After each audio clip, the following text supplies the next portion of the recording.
Hi, everybody. This is the Texas Prison Transparency Project, episode 16. We have a special guest here, Mr. Kenneth Alvin. A lot of you guys that follow us see him on our pages. He's always very, very informative and interacts a whole lot. He's got a pretty incredible story to tell us tonight. But first, I'm going to get to some news. Lots of news. There was an stated attempt last night on a transport coming from the, I believe it is the Bradshaw State Jail Unit. The officer did an amazing job and prevented this from happening. So good job, officers. Now, second big news, and this one's very, very serious, and I want my officers to listen to me closely. There was an incident at the Cofield unit today where an officer touched a substance, we're going to say at this point. The report that I got was K2, but I'm going to tell you right now, K2 doesn't behave this way. You're not going to touch K2, inhale it, or you can't even see the drug and have a serious medical emergency that is interacted with Narcan. That tells me it is an opiate. There is a new form of opiate going around called a nitazine. I have sent a report and some in-depth research over to the Inspector General today.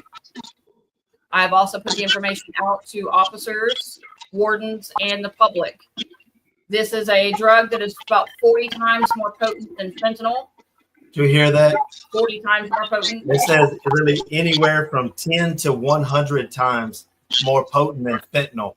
We're just talking about straight death here. Yes, it is called nitazines.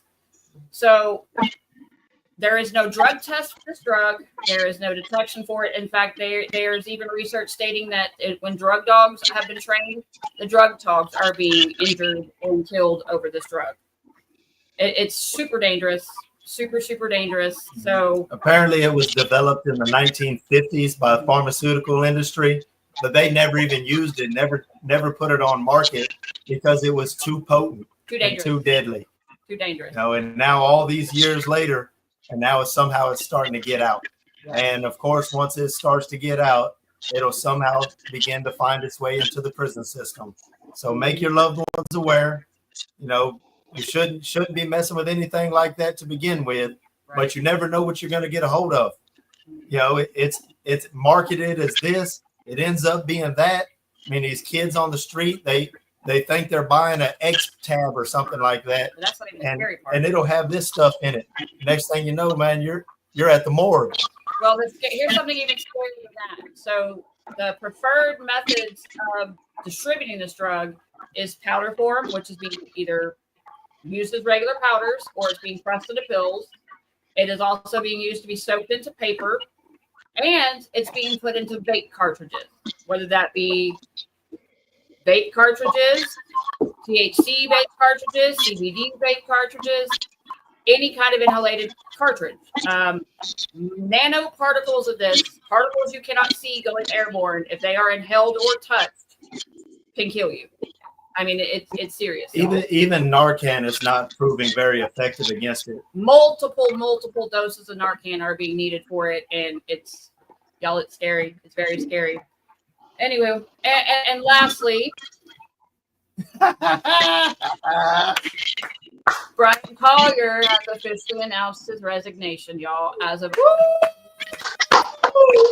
to God. It's been a good run, bro, but it's time to let somebody else have it, and that's all I'm saying on that one. All right, so special guest tonight. We did say we were going to have the potential next governor of Texas on tonight, which he actually ended up having an unknown meeting for him to receive an award tonight at 7:00. So we are going to tape an episode with him during the day tomorrow and launch it tomorrow night at 7:00. Yes. I'll get all the information out about that tomorrow because you definitely want to hear what he has to say. He's the man we need in office. Pretty interesting guy, to tell you the truth. He's who we need for what we need done. Yeah. So with that said, we're going to go to Kenny. Mr. Kenny. Kenny. Thanks for being here. Hey, thanks for having me, Shannon. Yeah. So, brother, man, you're one of the few people, man, that has, well, not just the same experience as me. If anything, even worse, man, because of the time era that you became incarcerated in, man. So this is another guy who breaks all the stereotypes that so many people hold so dearly to about convicts, felons, criminals, anybody that's been to prison. Like, you know, a lot of people just chalk them up as scum of the earth and they'll never change, and, you know, whatever the case may be, right? All that, right? And just one more amongst so many examples of people that put the lie to that right there. So, man, I'm excited for you to share your story with everybody, man. However you want to begin it, man. Tell us how it began and when. Okay. Well, thank you for having me. I really appreciate it. I've been watching from a distance. Big fan. I'm on the troll page. I tend to troll back some of those comments. I know y'all seen them before, man. My wife isn't happy with some of them, but you know how that goes. My name's Kenny. All my friends call me Kenny. I'm originally from New York. Interesting story how I ended up down here. Didn't want to come down here. Yeah, I've told people before, if I had $1 for every time I heard that, man. Yeah, don't mess with Texas. Yeah, I made jokes, man. When I get out, I'm going to do something about that paste pecani sauce factory in San Antonio, man. But I came to Texas in '86 at College Station. I wasn't a choir boy. You know, I did a lot of drinking. No drugs, but just getting in mischief. And then one night in April the 18th of 1988, I was arrested. 19 days after I turned 18. Went to court. I had no idea what was going on. This was in the phase when they were transitioning from the revolving door era, because they were so crowded, they were just letting people out, to Ann Richards building prisons on a scale that was mind-boggling. Yeah, they went to a lock them up and throw away the key era. And my first felony, my first arrest, and I was convicted and sentenced to 75 years. And I hit the system during a rough time. It was brutal. My first 120 days, I was in 17 fights, 3 riots, and I was stabbed twice. And bro, welcome to TVCJ. Yeah, well, and picking cotton. I learned how to pick cotton. I learned how to pick broom straw. I learned how to pick okra. I learned about the harsh Texas summers versus New York, and I just decided to wallow in prison. My first 10 years, I drank. I hung with the wrong crowds. You know, I hustled. I was in the streets, man, moving things I wasn't supposed to be moving. You know, streets being, you know, the hallways in prison, moving around. And then in 1998, I ended up on McConnell unit, and I went over there for college, but my intentions were just to continue doing what I was doing. And I heard about this phenomenal program called Kairos Prison Ministry. I don't know if you ever heard of it, Shannon, but absolutely, it's pretty powerful. I started putting in for it, and I never got picked. And I learned that whenever they would put the I-60 in, you know, the free road people coming in would pray over the I-60. And my joke was my I-60 would turn to ashes, you know, and they pray over those I-60s. I ain't never going to get picked. So I started doing a little bit of changing, took college classes, got education, vocation under my belt, got trustee, went into the kitchen, became a butcher, got a nice battle scar behind that, you know. Oh, wow. Yeah, a little short there. Yeah. I went back to work 30 days later and learned a valuable trade. Then I became a clerk. All the time I'm trying to better myself. You know, you get tired of doing the same thing over and over again. You get tired of the laws, the guards in the hallway knowing your name, your TDC number, where you live, all for all the wrong reasons. Right. And then in 2012, after wow, how long I've been locked up, 24 years at that time, I got picked to go to Kairos. And my first full day in there, I was pulled out by the administration, accused of using the cell phone. Now, I'm going to tell you, man, they weren't too far off the base, but they tore my house up, let me go back to Kairos. That night I went back home. I said, man, this is what I get for trying to be good. This is what I get for trying to get closer to God. Now, never mind you, those accusations were pretty much on point. But I said, I'm not going to go. That's how I'm going to teach God. I'm not going to go back to Kairos. Saturday morning, I woke up at 6 o'clock. I said, man, that food and them cookies was good. I guess I'll go back. but I'm not going to get close to God. And something happened. A seed got planted. And 6 months later, I was chosen to be a steward, which the first time you go, you're a candidate. You just sit there and accept all that love. Then you put in for it again. And if you're lucky enough to be a steward, it's really just a kitchen position where you serve. And that's really your motto. You tell everyone, I'm here to serve. And you're here to serve the inmates, but you're really serving God.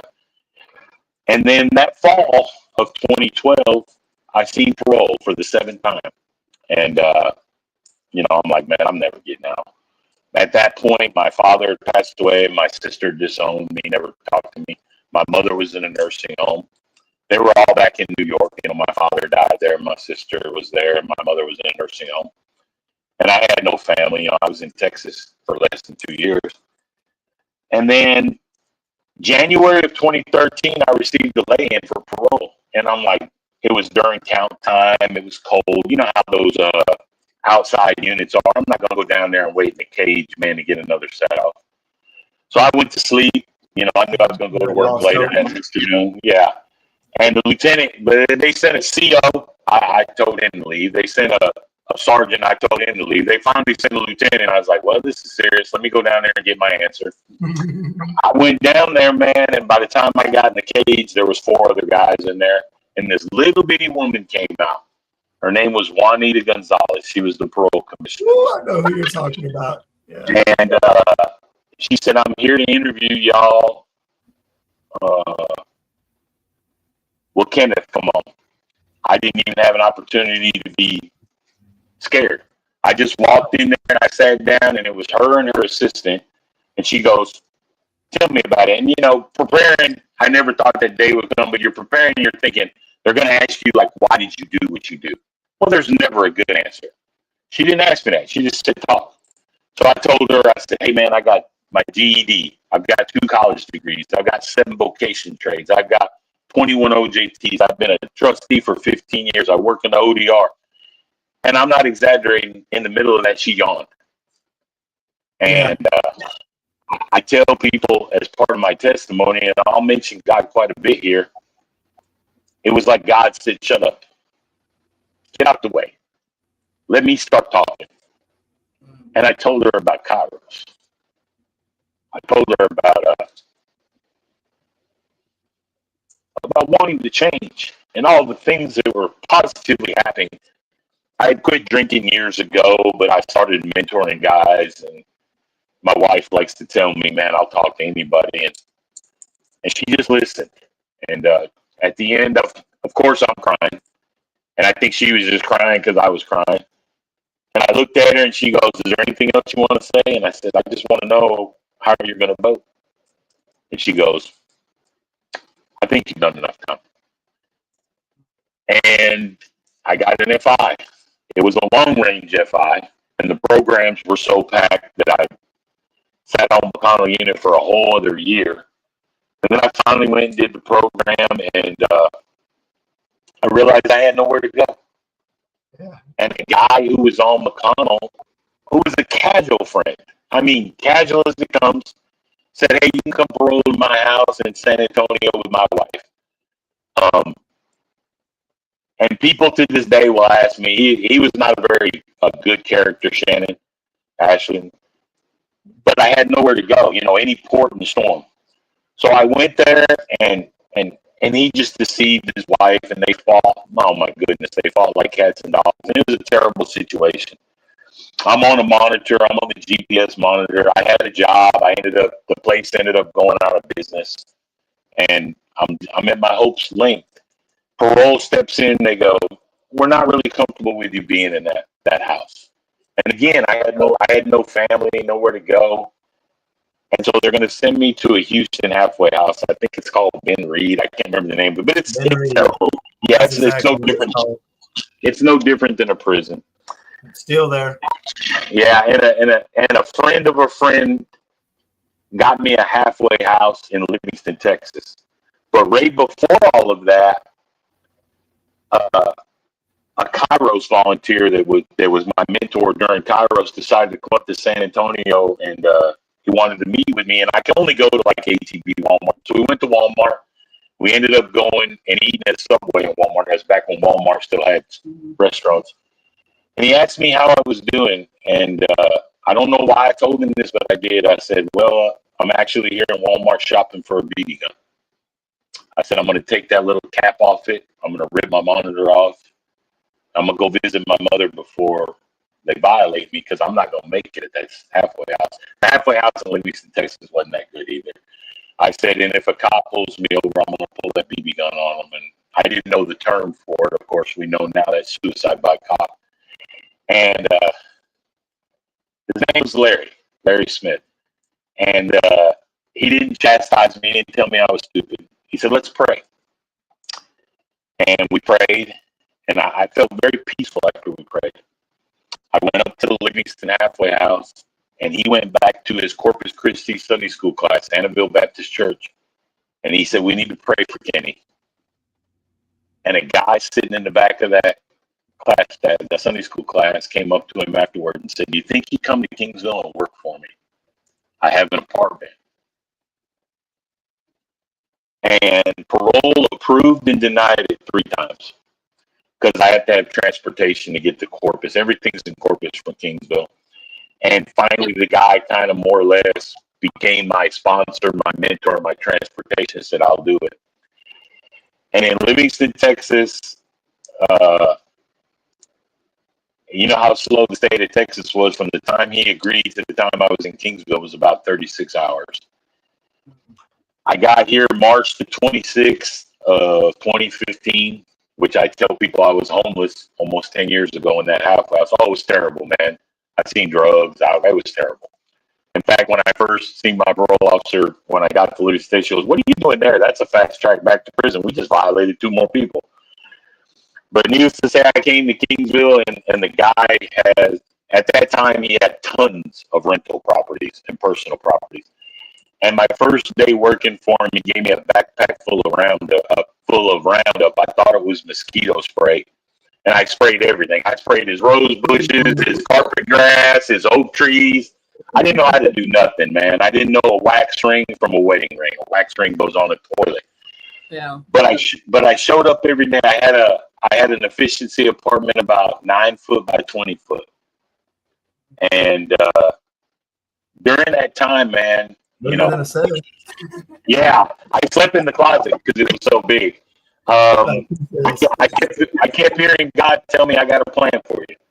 So I showed up every day for work. There was like 9 people working for him. Long story short, man, around August of that year, I got my driver's license, first driver's license I had. And I tell people all the time, man, the state of Texas will give anyone a driver's license. They gave me one.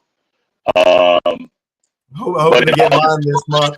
You got no worry. Trust me, they gave me mine, and my wife still don't believe I'm eligible to drive. She don't either. She ain't got no faith. Say, I believe that 75 is just a gentle suggestion, man. I am fast, and I've got 2 tickets, but I've probably got 9 warnings. But in August of 15, he gave me the keys to everything, and I ran his business. And I've been running it ever since. During that time, I met a woman. She worked at a local restaurant. We started dating. I started going back doing Kairos. She decided to do that as well. We got married in 2016. We've been married 9 years now. We just celebrated our 9-year anniversary about a week ago. Congratulations, bro. Thank you, man. Thank you. She has 2 sons. They're 2 of my stepsons. The youngest son just had twins last year, so we've got grandbabies. And through all of that, she's just folded in with my previous life, and I folded in with her life. We're members of an awesome church, First Baptist Church of Kingsville.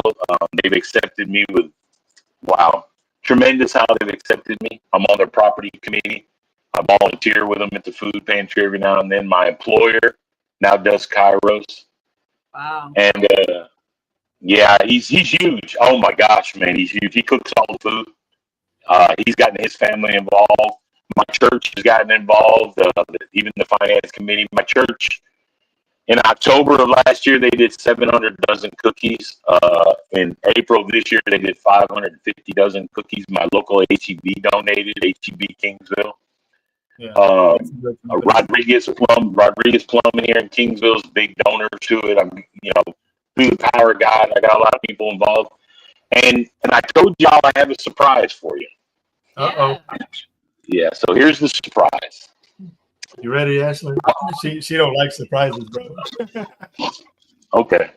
So when I was on Ferguson, there was a guy there. I gotta give you a quick backstory. There was a guy there named Richard Danzinger. He was accused of raping a woman in a Pizza Hut with another fall partner. And as Shannon well knows, you don't talk about stuff like this in prison. And in 1988, 89, he had no problem telling people, but he would follow it with, but I'm innocent. And the repercussions were pretty bad. I ran into him in the late 90s, and he had a steel plate in his head. He got beat up pretty bad. He's still alive, but he was telling the truth. The Texas Innocence Project proved his innocence along with his fall partner, Ochoa. Wow. And it got me to thinking, I need to write them. I married my wife, never mentioned my past. I am who I am. I worked for my employer, never mentioned my past. They knew my crime. They knew my prison sentence. I never said I was innocent. Why do you want to talk about being innocent? Everybody in prison says they're innocent. It's like Shawshank Redemption. My church accepted me. My family accepted me. My wife's family. 5 years ago, the Texas Innocence Project, who had been writing me letters telling me we'll look at it, reached out to me. 4 years ago, we filed the Chapter 64. 3 years ago, I went and gave DNA. 3 years ago, September,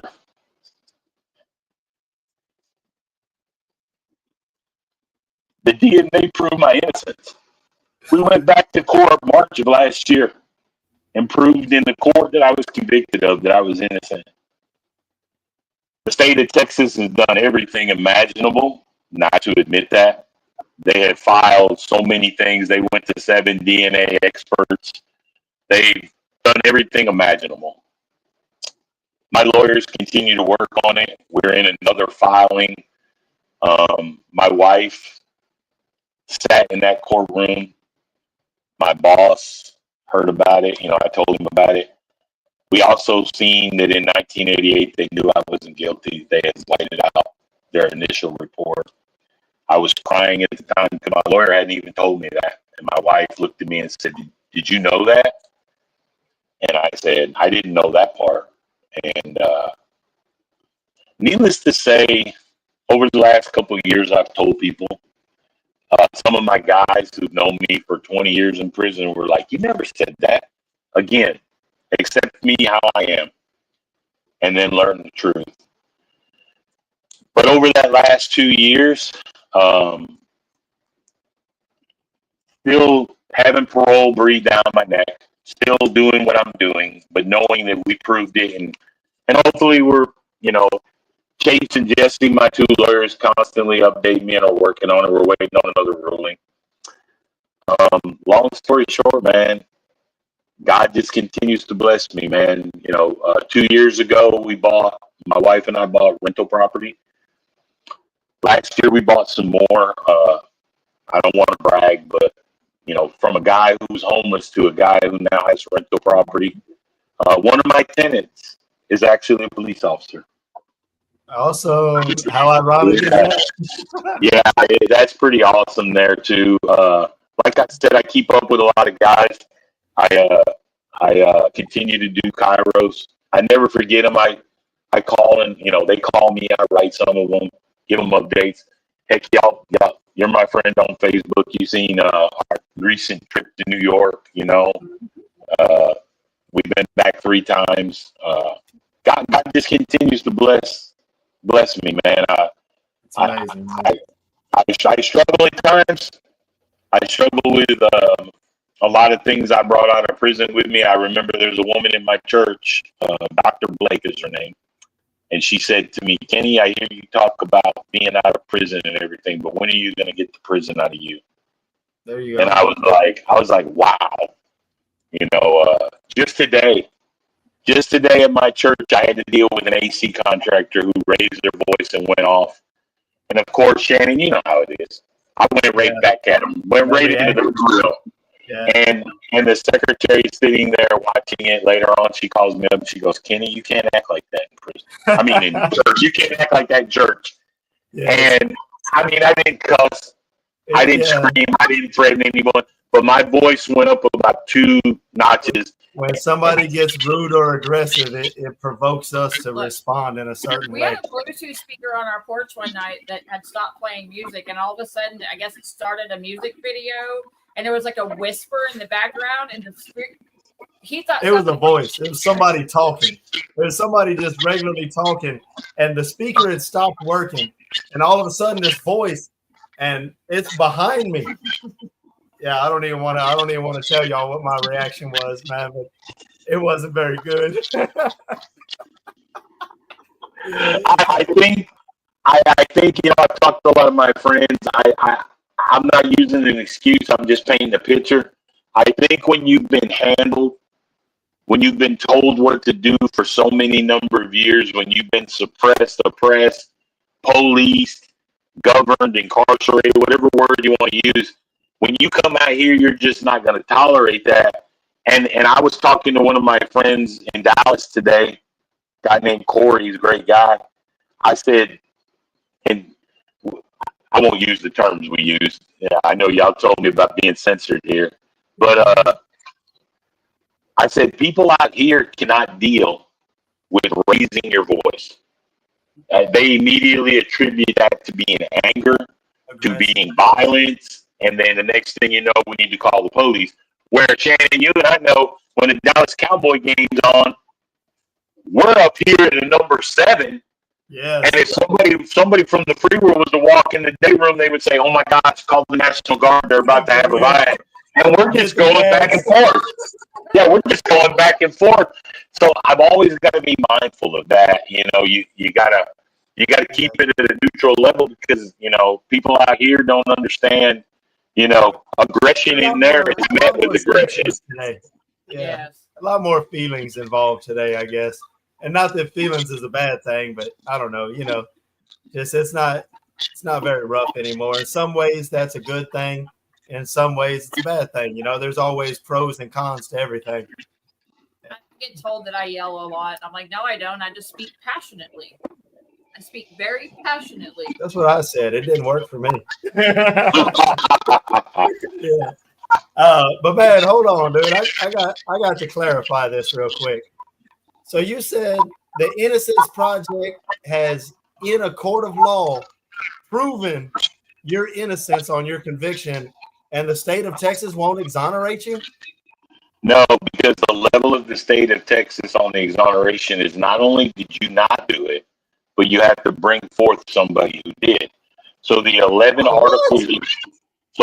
articles of clothing they tested did not have any of my DNA on it. When we started the hearing, the assistant district attorney over 2 years ago was like, if my lawyer coughed, he would say objection. He thought he was just in there for a formality. Probably about halfway through it now, we're sitting in the gallery, me and my wife. I'm watching him and everything, you know, from 1988 to 2 years ago, the courtroom looks totally different. In 1988, everything was handed on a piece of paper. Flash forward to 2 years ago, everybody's got a laptop, a flat screen on the thing. Everything's done through a visual. Yes. And he's looking at all this evidence, and he's literally pulling his phone out, taking pictures. And I know he's sending it to the district attorney. And at the very end, he stands up, and I'll quote him. He says, Your Honor, I don't have any rebuttal. I don't know what we're going to do at this point. I've got to consult with the district attorney. We may have to admit we were wrong. And we walked out of that courtroom like, Wow. Again, and I'm not a Cowboy fan, but I'll keep using them. I know a lot of people are. We walked out of that courtroom like the Cowboys just won the Super Bowl. We're high-fiving. Here we are. Who can imagine Here that? we, 1988. yeah. Here we are 27 months later. Nothing. They know how to prolong it. Yes. The fact that we couldn't they found the third DNA in that room. They found the DNA. They could not find that in any of their systems. So their two conclusions were: number one, I didn't leave any DNA. Number two, that DNA, it doesn't matter. Even though it was never clarified or mentioned or anything during the courtroom, we're just going to continue going on the road. And I got to give them credit for this. They've been successful. They've literally been successful. That's the one thing is Texas district attorneys are all about convictions. They do not care about guilt or innocence. They don't. It's all about their numbers. That's why they intimidate so many people into signing a plea bargain. You know, they just want the conviction. That's all. Yeah. It goes on their resume. They offered me 60, 20, 40, and 20. And now the public knows, the state knows the truth, and that's what matters. And so your time is coming. They can delay all they want, but your time is coming, brother. Man, that's got to be so great to be validated. My wife knowing was important because you could tell people water's wet, you could tell people grass is green. But when I forwarded the original DNA reports to a lot of people in my church, some of them law students or lawyers, and they were reading them for me, and then at that point I was a little bit more comfortable talking about it because again, you don't want to sound sour grapes. Well, hey, I need you to hire me. I'm innocent. Right. You're innocent. Everybody. That's the stereotype. Yes. And I became more comfortable with it, and then my church has been praying. But for me, what was powerful was my wife Erica and my family finding out. My employer, who was just blew his head away. He's like, "So all this time, man, you weren't going to tell me?" I said, "Not unless they could prove it. Why would I tell you?" I never believed I was going to get out. I never believed I was ever going to breathe the free air. And I should have. Sentence, bro. Yeah. Wow. 26 years, 7 months, 4 days, and 1 hour. I was sat at the Walls unit and added it as we went down. And I remember when I walked. Yeah. I remember when I walked out that door, I was hyperventilating. That's powerful, man. We have somebody in the comments. April says that her husband signed a 17-year plea deal. His attorney knew he was innocent, and he was paid $40,000. Yeah, it's very typical. That's like part of my story, man. I'm convicted under the law of parties, right? And my lawyer, so-called lawyer, he told me straight up, off the record, under the table, type business. He told me I could beat this charge. You can walk free, but my price tag was $75,000. Look, we're gonna. Mr. Ronnie's here. We're fixing. Hey, he showed up. Yeah, good evening, sir. How you doing? Hey guys, this is one moment, Kenny. Ronnie Bubba Tullos. Ronnie, this is yeah. So this is our here. Excellent. So let's finish up with Kenny real quick, and I'm gonna get with you, Ronnie, because we have a lot of questions here. You just missed a really amazing story, bro. But I like to hear him. I really do. Yeah. Well, the man went to prison in 1988. It's like 60 days after you turned 18. Is that what you said? 61 days? 19 days after I turned 18. Yes. And was just given his DNA results from the Innocence Project that he is innocent. Innocent. The man that was did 2 years ago. Change. Over 26 years. And they've declared 26 years. 26 years, 7 months, 4 days, and 1 hour. Don't cheat me out of 1 minute of that, Shannon. I get it, man. I get it. Yes. All right, so we're gonna bounce to you real quick since you are here, Mr. Ronnie. All right, Yes, sir. everybody, tell them who you are. Well, I'm Ronnie Tullos. I'm running for state representative. I've been in law enforcement for a few years. I've been an iron worker for 40 years. I know a lot of friends. I'm gonna tell you what, I relate to most of you because I got friends and family in the same predicament. That's done the same thing, did 20, 30 year stretch. They get out, they make a good future for themselves, own businesses. I know them personally, do really good. Doesn't make you a bad person. Sometimes it just makes a bad choice, or you get wrapped up in something that you didn't do, but you were there at the wrong place at the wrong time. And unfortunately, unfortunately, our justice system is like we're gonna push a conviction no matter who it is, as we've seen that 3 years. Not everybody that's a DA, assistant DAs, judges are like that, but there is a considerably large amount that are. Okay, because it's all what you can chalk up on the board. And sometimes innocent people get thrown in the mix, and then it's hard to get out of it because you got limited funds. It ain't like you can just take out $100,000 and be done with it and walk away, because that's what it takes. Money can get you in or out of something. Yes, that's all that is so true.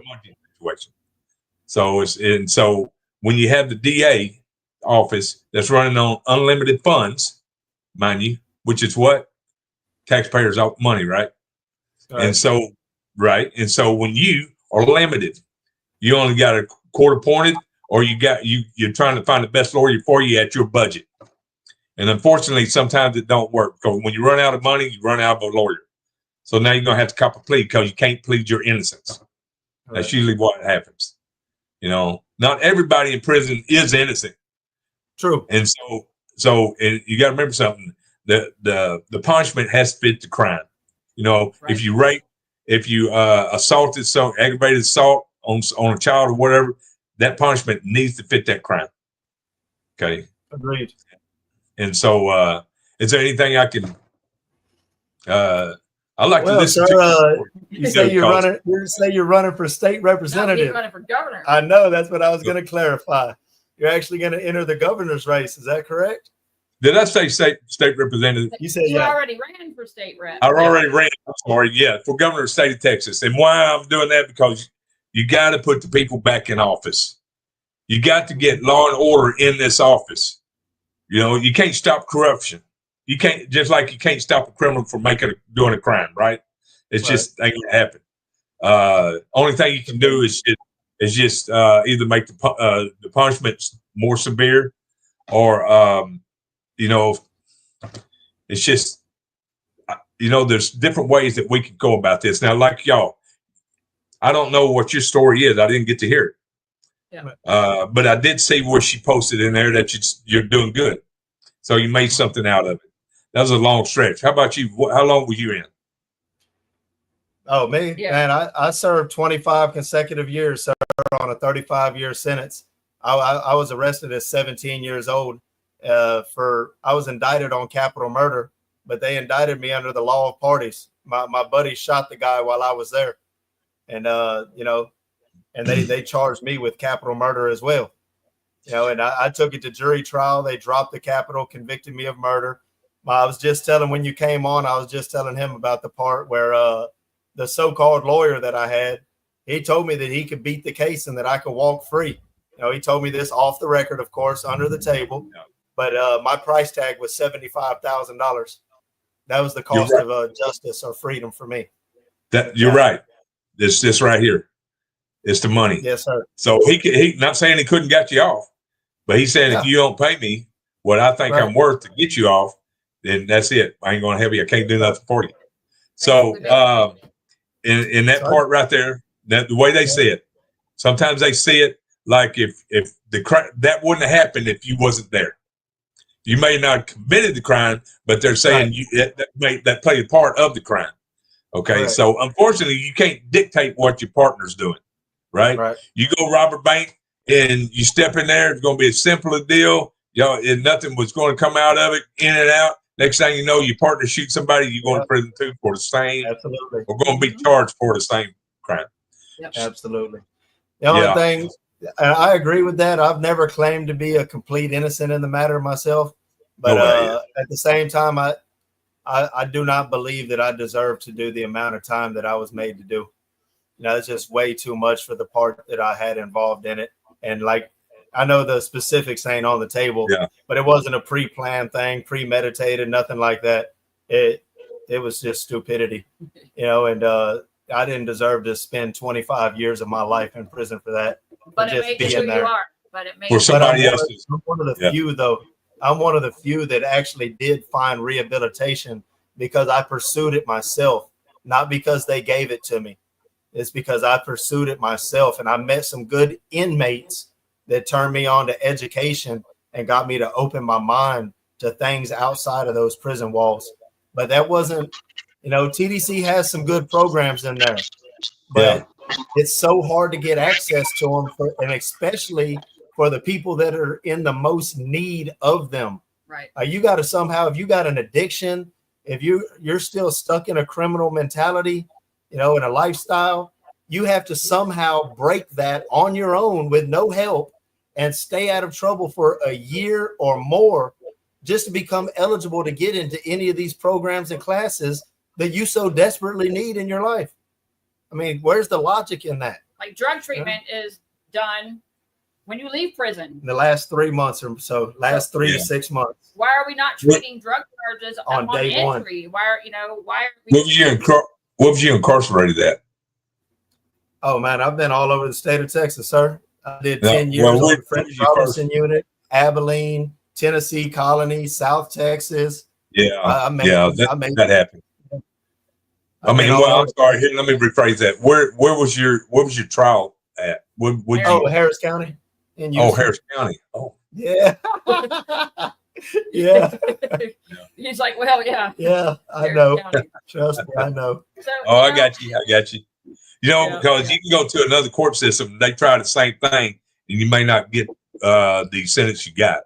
Correct. I mean, yeah. Now you are a police officer, aren't you? A sheriff's officer. I'm a police officer. Mm-hmm. You're a police officer. I'm captain at the sheriff's department. And so I didn't become a sheriff until maybe close to 10 years ago.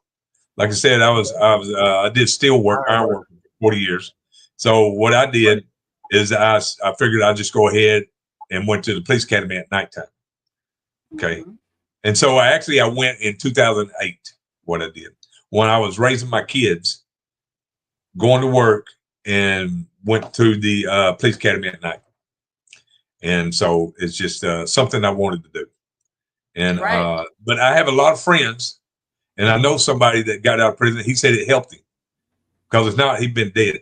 And he turned out to be a good guy. He got his kids. He got his son kids that he raised. He had a good job when he got out. I remember when he got out.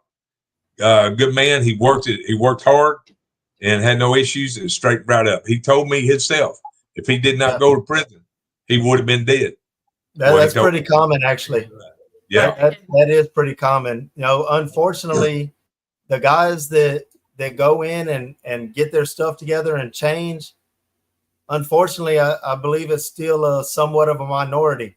Maybe not a drastic minority, but probably a little less than 50% somewhere around. But that's really due, I believe, my personal opinion, and I've lived 25 years in there, due primarily to the culture on the inside. It is so bad.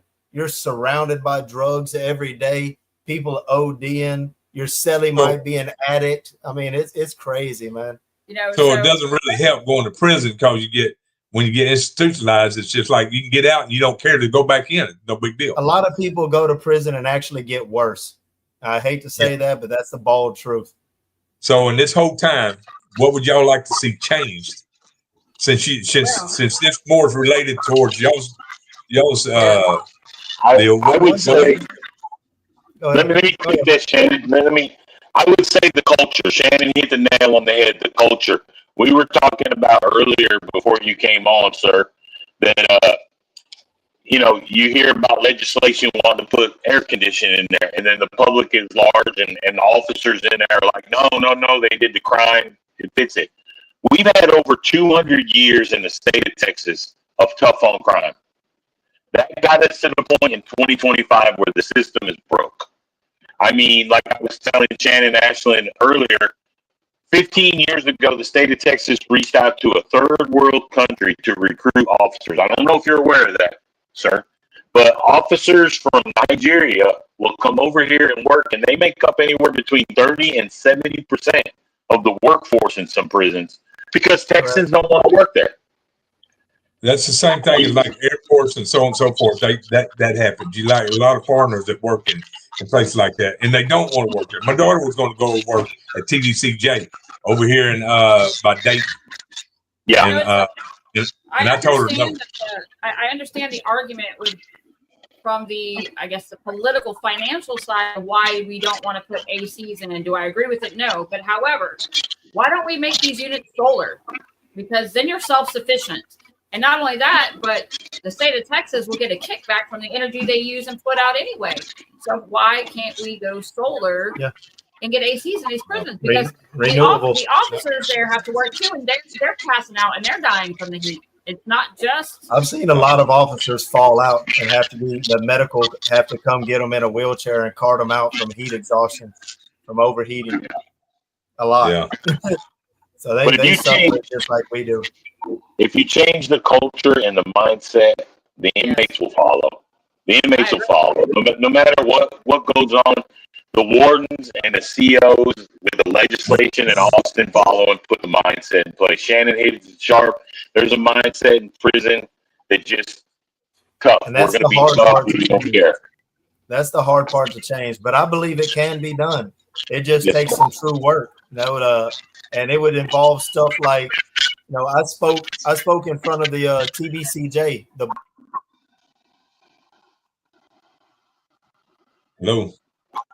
Yeah, they froze on us. Yeah, I see that. They told us if that happens to exit out and come back in, but we'll give them a second.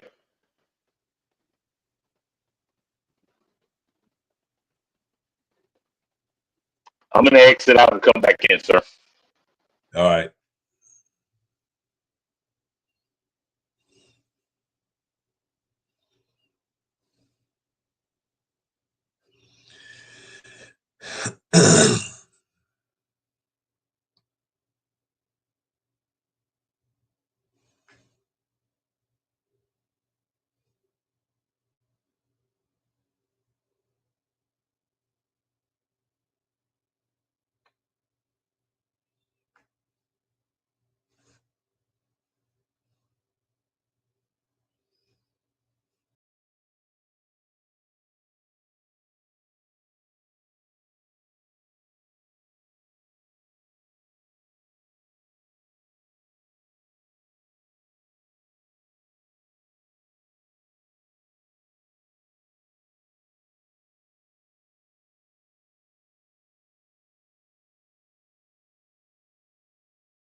Yeah, there you are.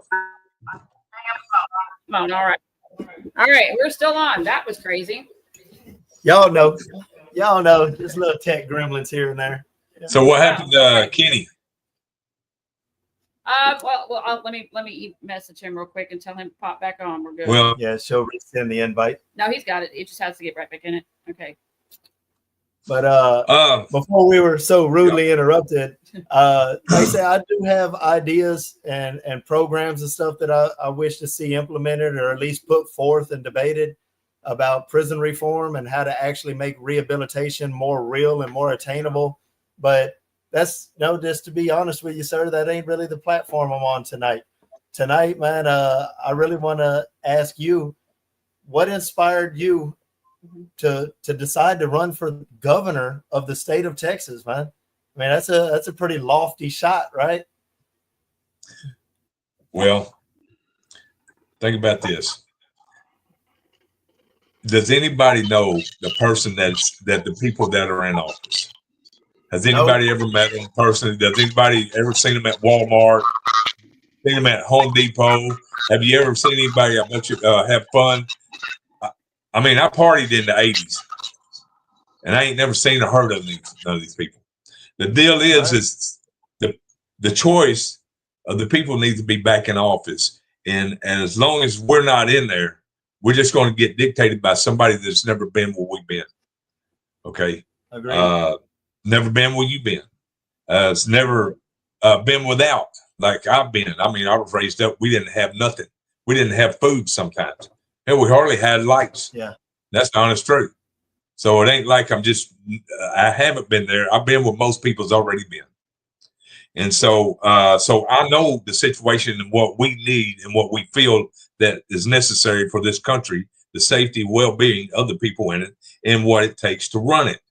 The people that's in there are grown just to take over for power only and to feed you a little bit every election season. Because if you notice, I'm not talking bad about nobody in there. I'm just saying from outside looking in, nothing gets done until election season.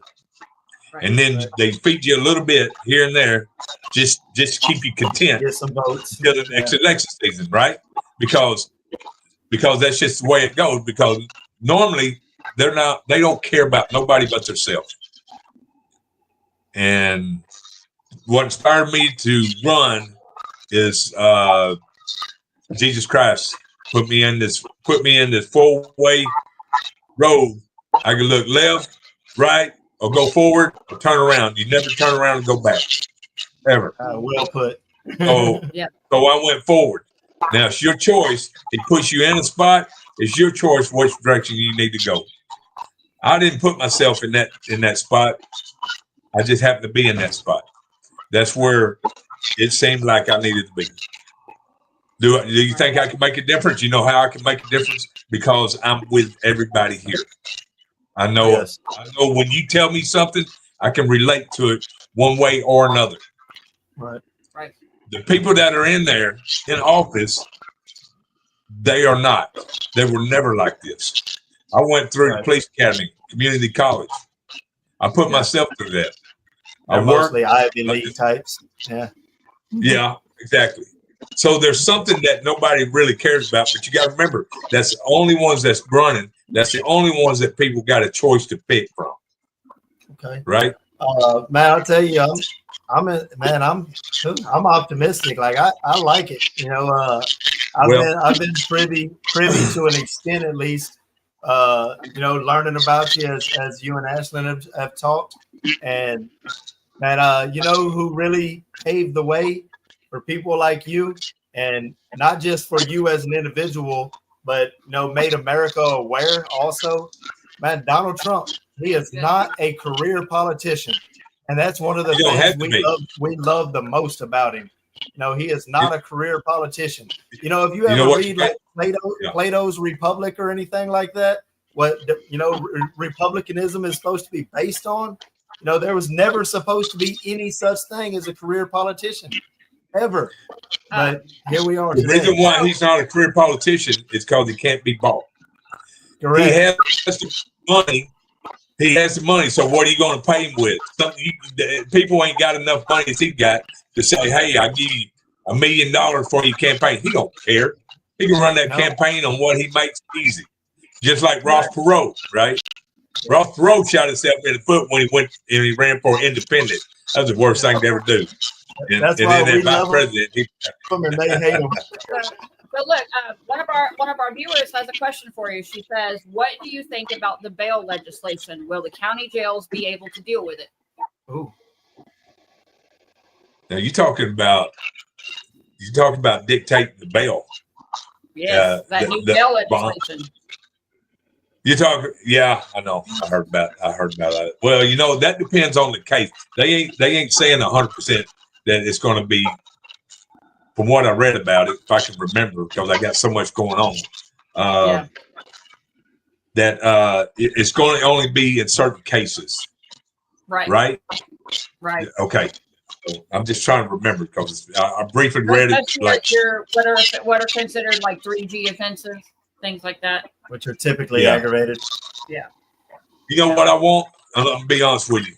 I want justice where justice needs to be served. I don't like it when somebody's being judged and not given a right, fair trial because of their money, because of their funding. So that dictates whether you go to prison for 10 years, 5 years, probation for 3 years. It dictates everything on how that's run, right? So, you almost lost you there. Yeah. So I don't like that. I think everybody needs a fair trial no matter how much money you got, because you got to remember something, like I said earlier, the DA's office is running on unlimited funds.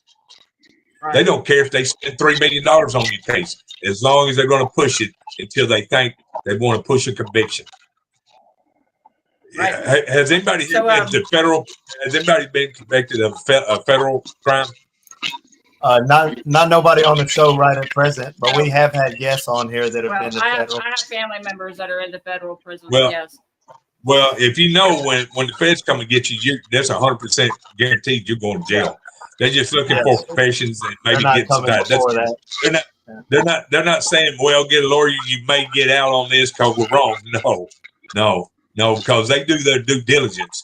They make sure that they're not going to hang an innocent person. So we they'll make a deal with you. Right? Yes, absolutely. But that's not the case in a lower court, right? So is that fixable though? With the governor's authority, is that fixable? It is fixable. Anything's fixable. But you got to remember something. People that's in office could care less about the people outside the office, like yourself. Till it's campaign season. Then they're kissing babies and shaking hands, right? So that's just the way it works. Do you think the court-appointed system needs to be looked at as well? Like, I'm sorry, say it again. Do you think the court-appointed attorney system should be fixed? Or can anybody that wants to be an attorney go and be a court-appointed lawyer? It all depends if you get hired. You can't just, it's not a free-based deal where you go in there and run. But I mean, there's been people that done time that's actually got out and they passed the bar to be a lawyer. Right. I don't know what the crimes were. Right, but should the court-appointed attorneys be held at the same standard of law that your paid attorneys do? You're talking about, do they? I see what you're saying. Do they even care how to deal with it because they're a court-appointed lawyer? They only make so much. They don't give a shit, and they work for everybody else, right? That's in there. Right. I see. So, are they putting the most effort into your case that they should be? You know why? Because they're getting paid by how? Is it the taxpayers, maybe? Okay, so it ain't like they're getting paid, but you're getting $70,000. I get you off, and he got several other cases, so he's raking up. But a court-appointed lawyer ain't making that money. Right. So are they into it? Should they be into it? I agree. That's a stepping stone for them to learn something. Now, should they put more into the case? They can. Should they fight for more? Because you got to remember something, guys. Everybody in the court system is going to know who everybody is there. They work with everybody. Okay, whether they see you win or lose, he ain't got the money. I don't want to deal with it. I ain't got time for this case. I'll let it go. We're just telling him we can't do nothing for him. This is all we can do. Cop a plea. Speaking of financial compensation, but didn't you mention like several different professions that you believe should be paid better than what they are?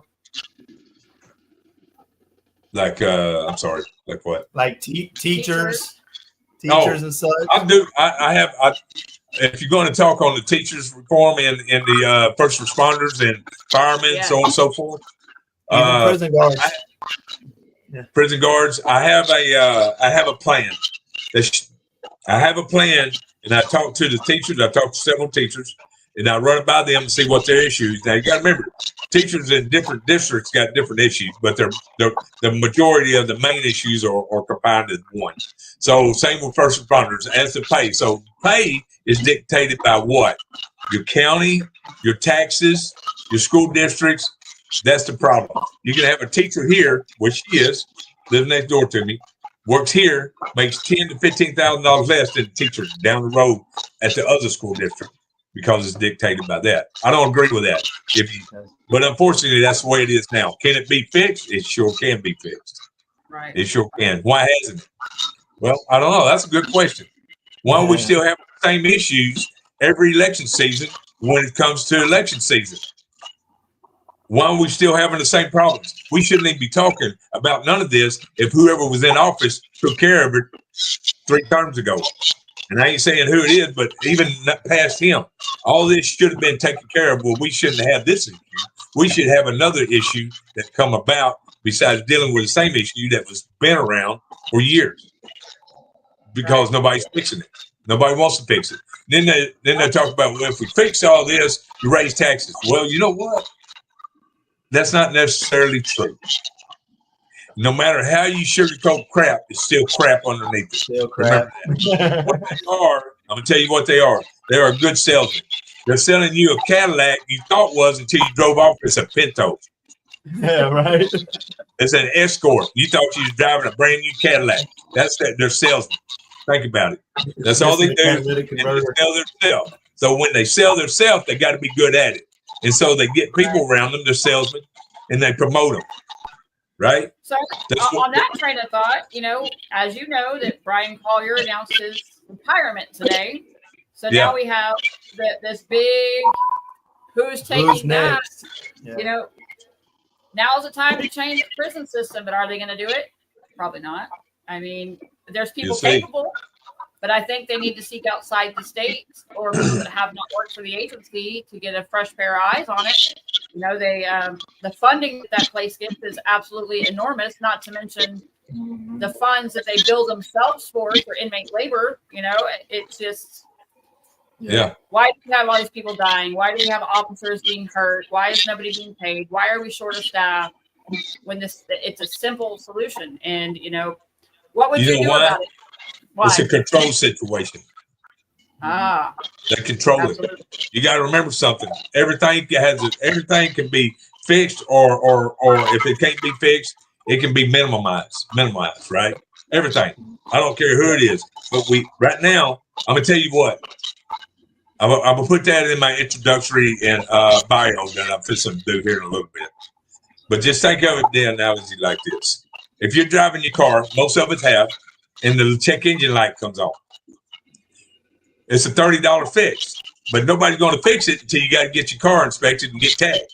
By the time that happens, now it's a $300 part because it doesn't cause other issues. So that little issue doesn't go into a big one. So now you don't have the money to fix the big issue. So what do?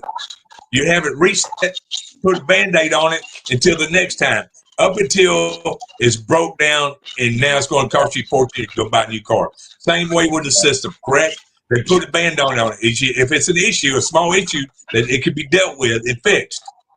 They let it ride till election, and then they put a Band-Aid on it, and then you notice the issue's still there. Now it's compacted. Now you got from this little bit of issue, now you got a big issue. And all because nobody wants to take the time to fix the little issue. Because it's minute and it's not a big deal at the time until it is a big deal. And when it is a big deal, people start bitching. And when they start bitching is when they say, oh, shit, now we got to fix something. My deal is, if that light comes on, we need to fix it. before it turns into a big issue. Yeah. Now, that's what I use for analogy for. That way people know, and everybody's done it. You're driving your car. Trust me, my son does it. He'll drive it, light comes on. Son, better fix it. I'll fix it later. Well, now you got to get tags. You got to get inspected. Now you're going to have to get it fixed. Now what we're going to do, we're going to delete the code and go get it inspected. Well, that didn't fix it. Now his car's broke down behind my other son's house. So Kenny, I know you spent time in from the 80s to now, and you've been through what, 3, 4 directors? Maybe 4. Yeah. Is that right? 4 different directors. Mr. Kenny went through the system under 4 different directors. Did you ever see progress at all? No, when George Bush became governor, I seen a lot of regressing in programs and budget cuts, but no progress with really any of the directors. As Mr. Ronnie was just talking about, you see problems and then you keep putting them off until they become other problems and more problems, and then you're overwhelmed. We've talked about the prison system for the last 20 years being short of staff. They've really done nothing to try to change that, and now we're at a point where it's catastrophic. You know, you got units that are only 30 to 40%. Inmates are escaping weekly, and this could have been prevented 20 years ago if you would have addressed it when you were maybe 5 or 10% short.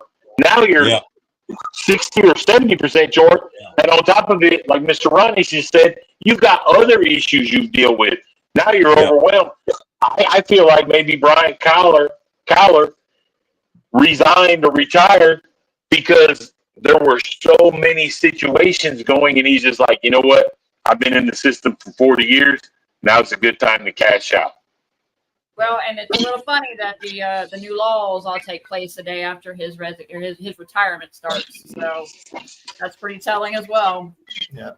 You know, one less headache. Less headache. So, you know, I think we're all on a really good path. You know, Ronnie, I fully support you. You know, we'll talk more as the next year goes by. You know, I've already told you I'll work directly with you. You know, when does the governor's campaign begin? When are you officially on the ballot? The ballot late October, early November. So there's time. We got a little bit of time. Okay, so we just started. We just pushed out the gate 3 weeks ago, and so I've done had meetings with mayors. I've done flew to or drove because they don't have an airport. I've done been to Del Rio. I've done been to most places already that's called and wanted me to interview because my view is everybody else's view. It's Texas' view, and you know the way I see things, Texas is my family. This is where I'm at. This is where it is, and we need to secure what we got. And I understand the borders, like what 99.9% secure. Well, guess what? And everybody know this, and everybody's been there. It should have been secured a long time ago. And I'm gonna tell you what.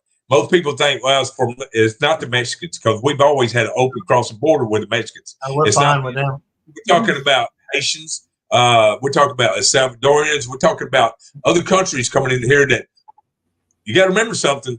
They have no birth certificate, no ID, no social security. They have nothing. Once they enter this country by the tons, who's got to support these people?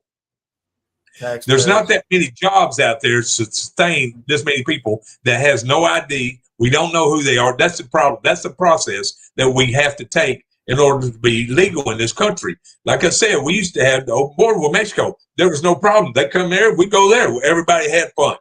You know, hey, I'm going to Mexico this weekend. You go. Hey, they come over here, they go back. I mean, it's just that's the way it's always been. Really good old days.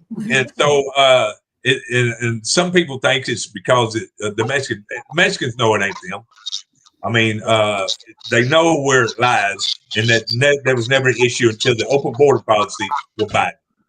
And that's what they did. Is they was from the country. Did y'all hear where Red Cross was part of that? Right. Did you know that? To get them over here. I've heard that. I'm a volunteer for the Red Cross, so I've heard that. I just didn't know that. That's what I heard, and they had video proof of that. Okay. Wow. So, and you notice when everybody says that all these people, these Haitians and everybody over here at the border, they didn't look like they were started there from walking all the way from one end of Mexico to here, right? They wasn't. You know why? Because they trained them over here. They didn't want them in their country anyway.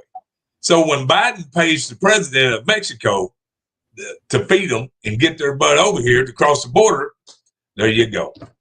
There's some more corruption. Wow. And so that's it. That's what I've been hearing firsthand. I don't know, but it sure does. What they told me, it sure does line up for what was going on. Does the thought of such things, even the possibility of such things occurring, does that offend you on a moral level? I'm sorry, say that again. Does that the thought of such things occurring, that type of corruption, even the possibility of it? I just want to ask you, man, does that offend you? Because there's like your moral code or what? Yeah, you know why? Because they don't care about the people here in the state of Texas. They care about a vote. And they care about something else, whatever it takes for them to get in so they can corrupt and have power. That's all. They don't care about money. They don't care about your mama, your daddy, your grandchild, your child. They don't care. I do. And I raised 5 of my kids. I love my kids. As a matter of fact, my niece and nephews, they love me to death. And my friends' kids love me. I mean, my buddies, I got friends. I have no problems. And I've been around a long time. And I never ask for nothing. And I help people out. And no matter who it is. Except, that was the thing that really, really got me. I guess you could say what stole my heart and my attention for your campaign was on a podcast recently. You made the comment that you look at all Texans as family. And even though some of our families in jail, we all have some. We all have some. We all have them. Trust me. But you know, I got my cousin's kids are in my jail right now. Evading arrest, running from the DPS. They got him. I mean, both of them, him and his brother got released. My daughter works at the jail. So, I mean, like I said, she's going to work for TDCJ. I wouldn't allow it. But, everybody got that. Nobody who knew better would. Yeah. Yeah. My other cousin, he's been in and out of jail. And they're good people. They just lead the wrong life. Sometimes most of them were drugs. Just trying. It ain't like it's just. Unfortunately, on the drug charges, you can a felony's a felony the way it's dictated. Yep. And so, does it make that dude a bad dude? I mean, if he's doing drugs, he shouldn't be doing drugs because it messes you up anyway. I don't do drugs. You know why? Because when I was growing up with my buddies, and trust me, I partied in the 80s. It just wasn't for me. Some people, they do it, it's peer pressure, but me in my head, I haven't drank no alcohol in 35 years. I quit. Not because I had to. It's because in my head, I'm thinking, if I'm going to quit, I'm just going to cold turkey and I ain't even going to worry about it. It ain't worth it. So what do you think about the marijuana bans? For Texas. It's a big hot topic of interest. You ain't the first one that's asked me this, and I've got a lot of messages. That's one of them. And one of my lawyers even asked me the same question about the marijuana ban, and just in general. Okay, let me just run this through you. I got a friend of mine. He's dying of cirrhosis of the liver from drinking. He drank every day, all the time. The most people that we have issues with on wrecks, deaths, is being under the influence of alcohol, going down the wrong way at a high speed. It happens all the time. Or hitting somebody. That's an issue. Marijuana, have we had an issue with somebody being high doing 28 miles an hour in the right-hand lane? No. I ain't really ran into that issue, but you're kind of putting yourself out there when you're looking suspicious driving like that. So, as a marijuana ban, man, that's a good question. Do I smoke? No. To be decided. Do I know a lot of people that smoke? Probably so. In California, they smoke all the time. I got a buddy that's a reality TV producer that lives in LA or wherever in California, not LA, somewhere around South California, wherever the rich people live, and he smokes. And I told him, I said, don't come to Texas smoking. Right. No. I said, because any Don't mess usable with amount Texas. is a jail offense. If the police officer sees any usable amount is a jail offense. Okay. People in Colorado, they smoke. They got dispensaries all over the place. In Texas, well,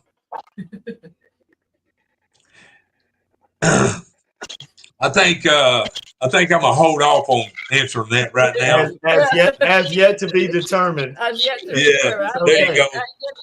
So a viewer is TBD. asking, what about casinos in Texas? Would you do casinos? I'm sorry, what? What about casinos in Texas? We have a viewer asking the question. Would you want any casinos in Texas? Big source of revenue. Man, listen, y'all are touching on two of them that we're gonna have to talk about later on that.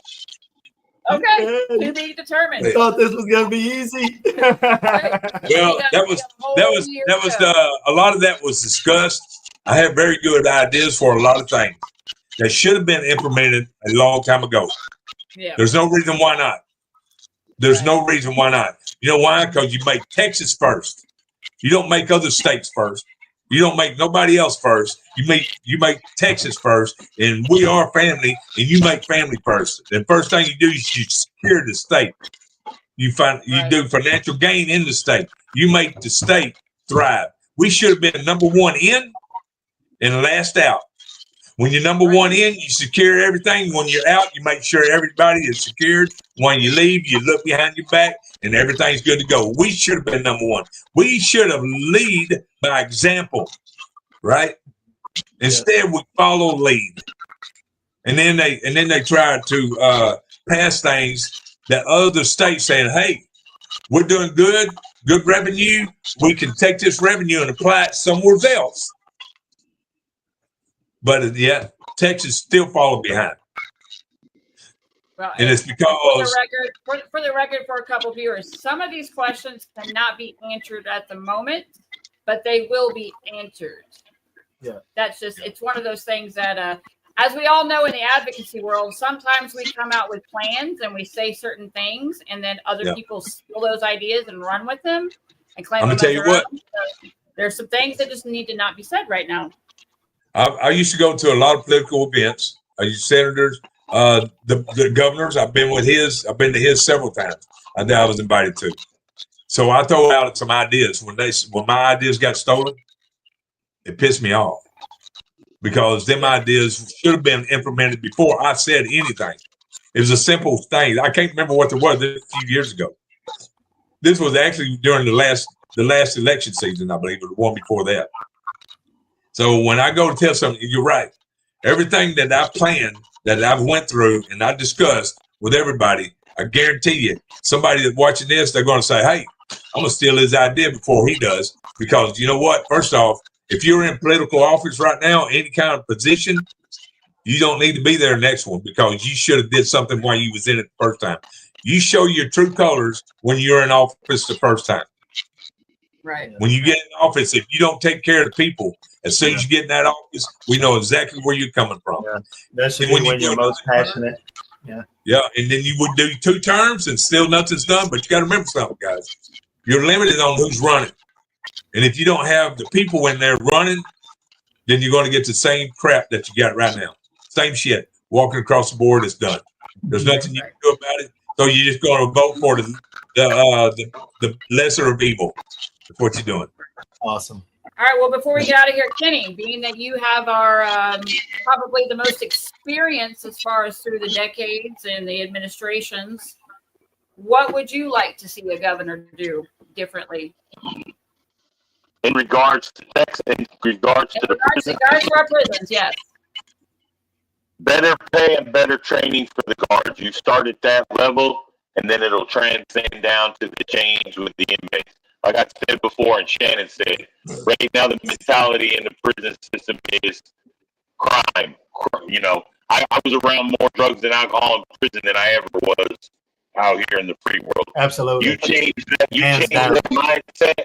You change better staffing, better training, better pay. You bring that forward, you will bring the inmates in line. You'll see the recidivism rates drop. I mean, Texas prison guard used to be a very coveted position in the 60s, 70s, and early 80s. It's now looked at by the public and the inmates and the country as a whole as worse than a convenience store job. You know how many it's like such a low level job. But you bring the pay and the training up, you'll see drastic results. You know how many correctional officers have been indicted? A lot. I actually tracked the arrest on that. It's a lot. So you tell I can say exactly. I can break it down by what they're charged by with. month. I can track it to, okay, we have an arrest. Okay, now we have a suicide. We have a whole bunch of overdoses. Oh, now we have more arrests. I mean, I can almost pinpoint it to the week. Yeah. I remember a time that if you heard in the 80s and the 90s a guard being walked off for contraband or relationship, that was like news. Now it's become every day. Like every day. Everything you see is not even newsworthy anymore. That wasn't happening back then. What happened? The prison systems lowered the pay and the training along with the standard and the qualifications. Yep. Yes. Now I'm gonna chime in on that. Great. Let's say we retrain everybody to a better quality of training, right? Yep. That doesn't stop that individual. See, that's where it needs to come out. I agree. Because the person being trained needs to make sure. Let me see how to put that. You can still get ignorance even at the training. Okay. And that means they still don't know to know. And sometimes a lot of these experience are two different things. Are really influenced by other people that's in, let's say, in the prison system. Right.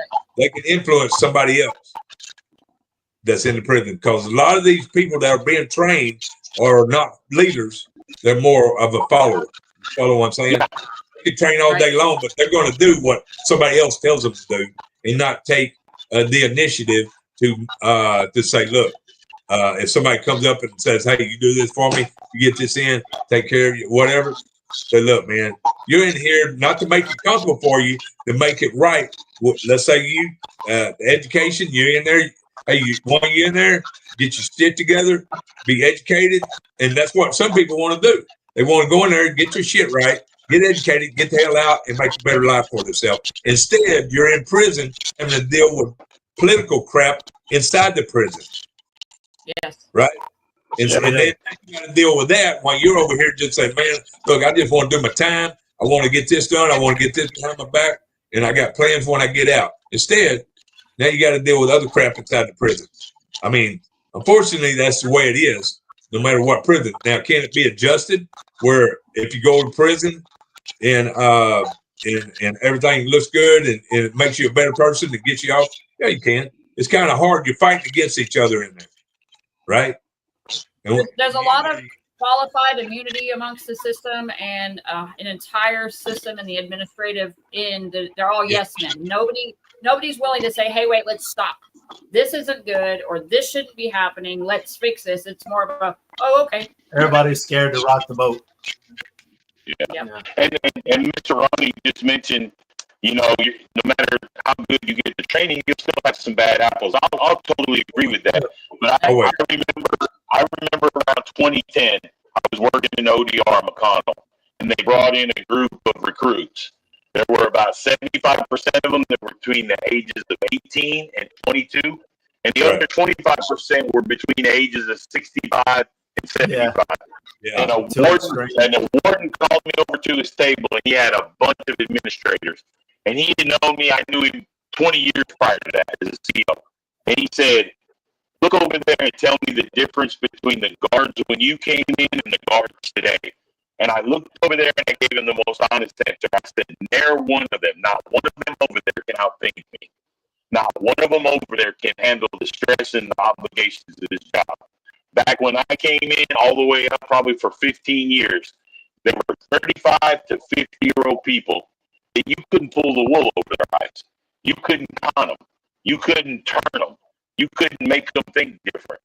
Nowadays, I'm just saying, the target audience for TDC, they're recruiting in high schools and they're recruiting in retirement people. You need to go get those 35 to 50-year-old people that are going to enforce rules, enforce rehabilitation, and demand you to be a better character. That's pretty simple. Yeah, it's hard to rehabilitate when you have an oppressive environment across the board. It really is. No, I agree with you, 100%. 100%. And another big aspect of that is, like we mentioned already, you know, the guard, the correctional officer on the floor, they ought to be paid a little better for what they got to deal with. Not only for what they got to deal with and experience and the stress and all that, but simply because time and time again, I've seen it with my own eyes, hundreds, if not thousands of times. They might have good intentions, but everybody gets in that financial tight spot, and so many people are susceptible to the power of that dollar, the influence of a dollar. And when somebody tells an officer, "I'll match your paycheck. All you got, just bring me this one little package. You don't even need to know what's in it. I'll have it delivered to you, you know, and I'll match your entire paycheck in one day." You know, that's what's hard for them, and that's why they should be paid better to be able to better resist stuff like that. Absolutely. Yeah. Absolutely. Yeah. All right, guys. Well, we're about an hour and a half in. I guess we'll get off of here. But Ronnie, thank you for showing up. Me and you will be talking. Amazing story, man. Innocent, bro. Man, I wish I could give you a hug, brother. Yes. Remember this. If I'm in there, the people are in there, man. We got to change this. We got to make things happen. I don't know everything. That's why I asked. When I went to Del Rio, I said, I don't know what you need. You tell me what you need. If I'm in office, what can I do to help you? Is what I'm saying. Right. Because there's a lot of issues. Well, everybody watching trust me, I can relate to a lot of them because I know I've been here. I'm at the bottom with y'all are. You know, in other words, I've been what everybody's been. So same thing. I don't know if I got 100 things going on. So, but if somebody brings it to my enlightenment, and I go, all right, let's look into it. Let's see if we can't find a solution to this and see if we can't resolve it. I'm open because you know why? The people want to be heard and you ain't heard. The only time you are heard or listened to is right during election season. After that, they don't even know who you are no more. They could care less. But I guarantee you, you can refresh your memory when it's time to elect again. Right? So, yes, sir. Mr. Tullos, man, I got to say for myself, man, I like everything you got to say so far, man. You strike me as both genuine and authentic. Yes. You know, so as time progresses, as we get closer to campaign season and actually into campaign season, man, I hope that you will consider finding time in a no doubt insanely busy schedule to reconnect with us and our people, man, and let us know how it's going and how we can help support if we want to. We have a very large community that is justice impacted and incarceration impacted, and I think the more these people get to know you and get to see the realness and the difference of what we get from you is going to make a huge impact in your campaign. I really do. You know what I say? Action speaks louder than words. They can do a background on me and ask anybody around here how I am. This just didn't start for me. I've been like this my entire life. Like I said, I got kin folks right in people's positions. I don't judge just to judge. I don't do that. If I answered the phone before I was elected, I'll answer the phone after I'm elected. And I can vouch for that, guys. Anytime I message or call this man, he either answers the phone or he calls or messages me right back. So absolutely. Good stuff. All right, and Kenny, thank you for sharing your story tonight. You made me cry. You made me cry tonight. Bro kind of got me too a little bit. with your good news of the DNA test coming back. So thank you. All right, guys, we're gonna be out of here. And thanks for showing up. Fantastic show, man. Enjoy y'all. Hope to see y'all again. Bye, guys. Yeah. Appreciate it.